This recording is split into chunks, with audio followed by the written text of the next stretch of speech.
자, 오늘 말씀은 욥기 13장 1절로 28절까지 말씀입니다. 함께 읽습니다. 나의 눈이 이것을 다 보았고 나의 귀가 이것을 듣고 깨달았느니라. 너희 아는 것을 나도 아노니 너희만 못하지 않느니라. 참으로 나는 전능자에게 말씀하려 하며 하나님과 변론하려 하노라. 너희는 거짓말을 지어내는 자요 다 쓸모없는 의원이니라. 너희가 참으로 잠잠하면 그것이 너희의 지혜일 것이니라. 너희는 나의 변론을 들으며 내 입술의 변명을 들어보라. 너희가 하나님을 위하여 불의를 말하려느냐, 그를 위하여 속임을 말하려느냐? 너희가 하나님의 낯을 따르려느냐, 그를 위하여 변론하려느냐? 하나님이 너희를 감찰하시면 좋겠느냐? 너희가 사람을 속임같이 그를 속이려느냐? 만일 너희가 몰래 낯을 따를진대 그가 반드시 책망하시리니 그의 존귀가 너희를 두렵게 하지 않겠으며 그의 두려움이 너희 위에 임하지 않겠느냐? 너희의 격언은 죄같은 속담이요 너희가 방어하는 것은 도선이니라. 너희는 잠잠하고 나를 버려도 말하게 하라. 무슨 일이 닥치든지 내가 당하리라. 내가 어째여 내 살을 내 이로 물고 내 생명을 내 손에 두겠느냐? 그가 나를 죽이시리니 내가 희망이 없노라. 그러나 그의 앞에서 내 행위를 아뢰리라. 경건하지 않은 자는 그 앞에 이르지 못하나니 이것이 나의 구원이 되리라. 너희들은 내 말을 분명히 들으라. 내가 너희 귀에 알려줄 것이 있느니라. 보라, 내가 내 사정을 진술하였거니와 내가 정의롭다 함을 얻을 줄 아노라. 나와 변론할 자가 누구이랴? 그러면 내가 잠잠하고 기운이 끊어지리라. 오직 내게 이 두 가지 일을 행하지 마옵소서.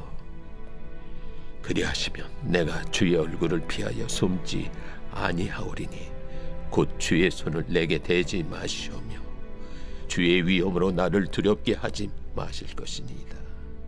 그리하시고 주는 나를 부르소서. 내가 대답하리이다. 혹 내가 말씀하게 하옵시고 주는 내게 대답하옵소서.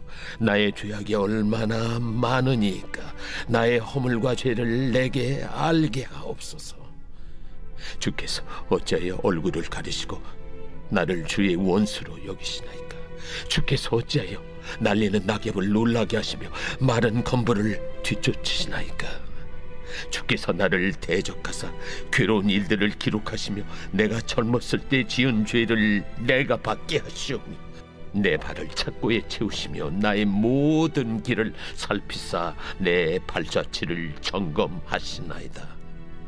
나는 썩은 물건의 낡아짐 같으며 존목은 의복 같으니이다.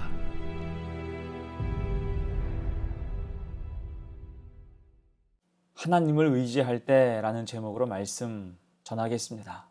오늘 본문은 친구들의 여러 말들에 대한 욥의 종합적인 답변이지요. 이 답은 12장부터 14장까지 길게 이어집니다. 이때 현재 욥의 상태는 오늘 본문 28절과 같습니다. 나는 썩은 물건의 낡아짐 같으며 존먹은 의복 같으니이다. 여러분 생각해 보세요. 썩은 물건의 낡아짐. 썩은 물건은 그 자체로도 쓸 수 없는데 그것의 낡아짐. 곧 욥이 지금 얼마나 육체적으로 또한 정신적으로 힘든 상태인지 엿볼 수 있습니다. 곧 욥의 친구들은 재앙을 당한 욥을 위로하기 위해 찾아왔지만 결과적으로 아무런 도움이 되지 못했어요. 그들은 오히려 상처에 소금을 뿌리고 자기들의 생각을 수용하라 강요하면서 피눈물 나게 하는 말만 했습니다. 이에 욥은 그들을 질타하죠. 4절 5절입니다. 너희는 거짓말을 지어내는 자요 다 쓸모없는 의원이니라. 너희가 참으로 잠잠하면 그것이 너희의 지혜일 것이니라. 한마디로 차라리 말을 말라는 거예요.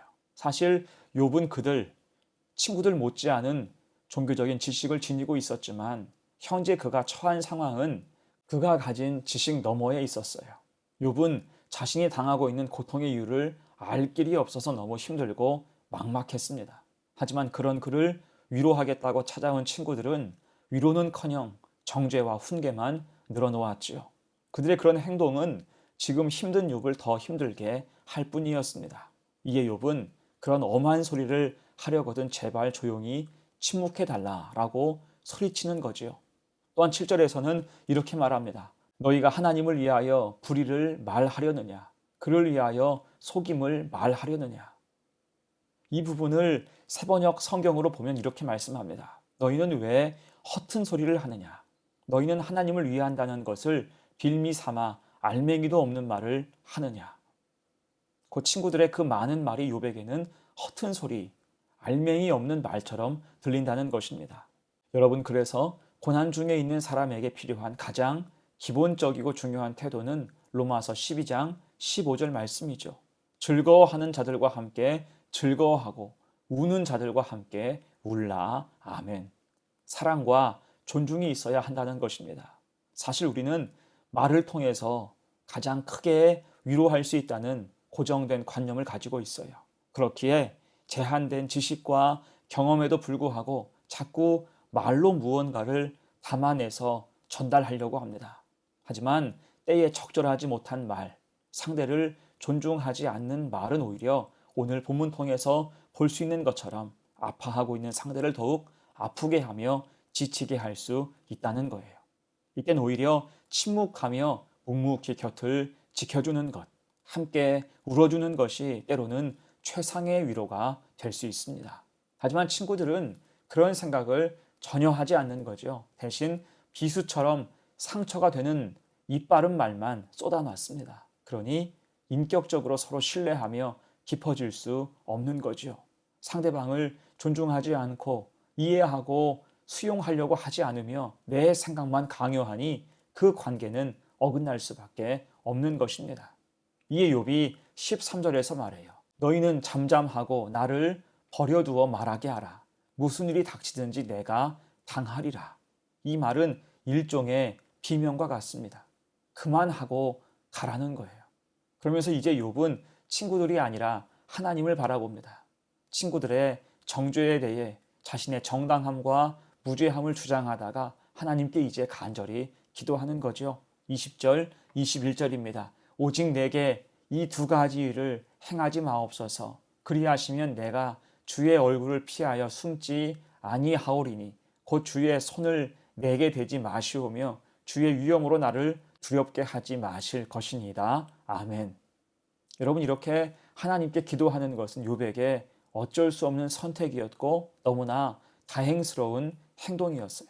사실 처음에 욥은 자신을 찾아온 친구들로 인해서 용기를 얻고 희망을 발견하고자 하는 인간적인 기대가 있었습니다. 하지만 그런 그의 기대는 애초에 산산이 부서졌어요. 그러면서 자신이 처한 상황과 형편을 알아줄 수 있는 사람은 이 세상에 아무도 없음을 깨닫고 이제 욥의 시선은 오직 하나님, 전능하신 하나님만을 바라보게 된 것입니다. 여러분, 이처럼 우리도 살아가면서 다양한 문제들을 만나게 되지요. 경제적인 문제, 육체적인 문제, 정신적인 문제 등 세상 사람들과 똑같은 어려움들에 봉착하게 됩니다. 하지만 그때 세상과 다른 점, 우리에게 있는 최선 또는 최후의 소망이 무엇입니까? 하나님이시죠. 임마누엘, 하나님이 우리와 함께 계신다는 겁니다. 그래서 우리는 하나님께 소망을 두고 살아야 돼요. 우리에게는 우리의 부족함과 결핍을 능히 채워주실 수 있는 엘샤다이, 전능하신 하나님이 함께 계시기 때문입니다. 그런 의미에서 성도가 겪는 고난은 오히려 성도에게 영적인 유익을 주는 중요한 통로가 될 수 있습니다. 오늘 욥도 그랬어요. 사실 이미 욥은 욥기 1장에서 하나님이 인정하셨듯이 오직 하나님을 경외하며 악에서 떠난 자로서의 삶을 살아가고 있었습니다. 하지만 그에게도 더 하나님을 알아가는 자리가 필요했지요. 그런 차원에서 하나님께서는 욥에게 시험을 허락하셨고 이런 예기치 못한 고난과 고통을 통해 욥은 더욱 간절함과 사모함으로 하나님의 전능하심을 의지하게 된 것입니다. 그래서 20절 이하에서 욥은 하나님께 두 가지를 간구한 거예요. 먼저는 하나님의 손을 자신에게서 거두어 달라는 것, 곧 그를 억누르고 있는 고통의 멍에를 벗겨주시기를 구하는 것이었고, 또 다른 간구는 자신을 두렵게 만드는 여러 상황에서 구해주시기를 간구했습니다. 자, 그러면 이렇게 간구했다면 이제 뭘 해야 됩니까? 기다려야죠. 하나님만 바라보며 기다려야 됩니다. 하지만 현재 욥은 상황이 상황인지라 조급했어요. 고통의 무게 때문에 하나님의 침묵 시간이 너무나 길게 느껴졌습니다. 그래서 하나님의 응답까지 기다리지 못하고 기도하면서도 스스로 원인을 찾으려고 합니다. 그럴 때 욥은 젊은 시절 그가 지었던 죄가 떠올랐어요. 26절, 27절이에요. 주께서 나를 대적하사 괴로운 일들을 기록하시며 내가 젊었을 때에 지은 죄를 내가 받게 하시오며 내 발을 착고에 채우시며 나의 모든 길을 살피사 내 발자취를 점검하시나이다. 흔히 우리도 이런 생각을 할 때가 있지요. 과거에 대한 죄책감, 그 영향 아래에 있어서 무슨 문제만 생기면 그때의 죄와 연결지어서 생각하는 거예요. 이러면 우리 신앙은 늘 위축되고 인과응보에 매여서 건강한 신앙으로 성숙할 수 없는 것입니다. 사실은 이것이 고난 앞에서 지금 친구들에게 정죄당하는 욥의 숙제였고 한계였지요. 어쩔 수 없는 연약함이었습니다. 여러분, 그래서 기억하세요. 사실 그런 죄는 이미 하나님께서 말갛게 씻어주셨어요. 하나님은 우리가 자백하며 용서를 구한 부분에 대해서는 더 이상 징벌하지 않으십니다. 지난 과거까지 다시 들추시고 끝까지 징계하시는 필벌의 하나님이 결코 아니에요. 요한일서 1장 8절은 말씀합니다. 만일 우리가 우리 죄를 자백하면 그는 미쁘시고 의로우사 우리 죄를 사하시며 우리를 모든 불의에서 깨끗하게 하실 것이요. 아멘. 과거로 인해서 허우적대지 말라는 거예요. 사실은 주님이 그래서 이 땅에 오셨죠. 죄와 사망의 굴레를 끊으시고 인간이 규정한 신앙의 한계를 넘어서 영원한 생명 속에서 자유를 누리게 하시기 위함이었습니다. 이 사실을 잊지 않을 때 오늘 욥이 고난 중에 하나님을 찾고 그 뜻을 묵상하며 은혜를 구할 때 비록 부침이 있지만 성숙으로 가는 영적인 발판을 마련했듯이 우리도 현재의 고난에 대한 바른 묵상을 통해서 더 건강하고 성숙한 신앙인으로 성장하는 복된 성도가 되시기를 간절히 축원합니다. 아멘. 함께 기도합니다. 은혜의 주님, 오늘 우리가 겪고 있는 어려움과 고난의 상황은 이전 우리 죄에 대한 징벌이 아니라 우리로 하여금 더욱 하나님을 아는 온전한 지식에 이르게 하는 영적인 발판됨을 깨닫게 하옵소서. 이를 통해서 믿음은 깊어지고 절망 속에서도 소망을 잃지 않는 성도가 되게 하옵소서. 더 나아가 섣부른 지식과 말이 아니라 존중과 사랑으로 진정한 위로자의 삶을 사는 복된 성도가 되게 하옵소서. 감사드리며 예수님의 이름으로 기도하옵나이다. 아멘.